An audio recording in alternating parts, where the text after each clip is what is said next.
Pernah nggak sih dengar cerita orang pergi ibadah ke tanah suci sampai di sana malah diazab? Kita mah kalau bahas haji umroh pasti kisahnya indah-indah semua. Artis suami istri jalan-jalan honeymoon ke sana. Indah-indah deh. Kali ini gue bakal cerita 2 kisah serem orang yang berangkat ibadah ke tanah suci sampai sana malah dapat azab dari Allah Subhanahu wa taala. Kisah yang pertama tuh kisah yang terkenal di kalangan orang Mesir. Jadi kisah turun-temurun gitu. Tapi kisah yang kedua berasal dari teman mak gue sendiri. Oke, kisah yang pertama. Kisah seorang wanita yang haji sampai 5 kali tapi dia masih nggak bisa lihat Ka'bah. Mungkin teman-teman udah pernah dengar sebelumnya. Jadi ada seorang ibu sama anaknya yang masih muda mutusin berangkat haji. Singkat cerita sampai di sana matanya si anak nih ngucur deres nangis terharu lihat Ka'bah. Sedangkan ibunya sampai sana kayak orang kebingungan. Apa sih yang dinangisin? Kok nggak ada apa-apa? Karena si ibu nih nggak lihat apa-apa. Ibu sama anak nih debat-debat ringan lah. Itu loh Bu, Ka'bah jelas banget. Karena nggak bisa lihat juga akhirnya anak ini nyari jalan tengah yaitu ngajak ibunya haji lagi tahun depannya. Di tahun kedua mereka haji pun sama ibunya masih nggak bisa lihat Ka'bah. Tapi si anak ini saking berbaktinya dia nggak nyerah-nyerah. Dia ajak ibunya haji sampai 5 kali dan tahu apa? Sampai yang kelima pun ibunya masih nggak bisa lihat Ka'bah. Akhirnya suatu hari anak ini curhatin kisah ibunya ke seorang ulama. Jadi ibu dia ini ngaku kalau dulu tuh ibu ini pernah buat zolim. Jadi pas mudanya dulu ibu ini seorang perawat. Karena dia sering kesal sama pekerjaannya, suka pelampiasan sampai nyiksa mayat-mayat di rumah sakit. Akhirnya Allah butain matanya dari ngeliat Ka'bah dan sampai meninggal sayangnya belum sempet taubat ibu ini. Dan dikabarin rakyat sekitar kuburan ibu ini makin sempit-sempit terus setiap harinya.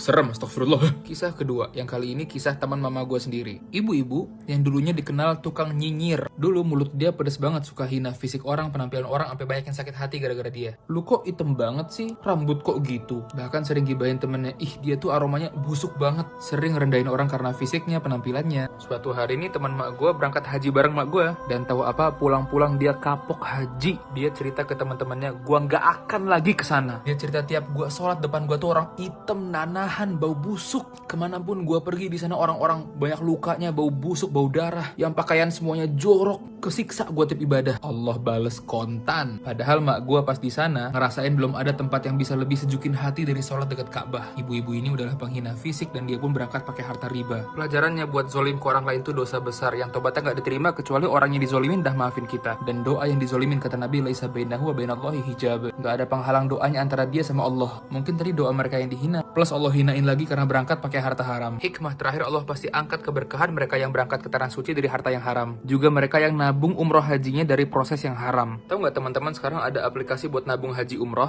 yang proses dan akadnya halal, nabung tanpa biaya admin, bebas nambah kapan aja sekecil apapun nyicilnya. Namanya Maiduma, ada di App Store sama Play Store. Bukan cuma buat nabung, Maiduma bantu proses ibadah kita A ke Z dari perencanaan nabung sampai berangkat, dipandu pula ibadah kita di sana. Lagi ada promo, nabung sekarang setoran awal minimal 250.000, biasanya setengah juta, cuman sampai 17 Agustus.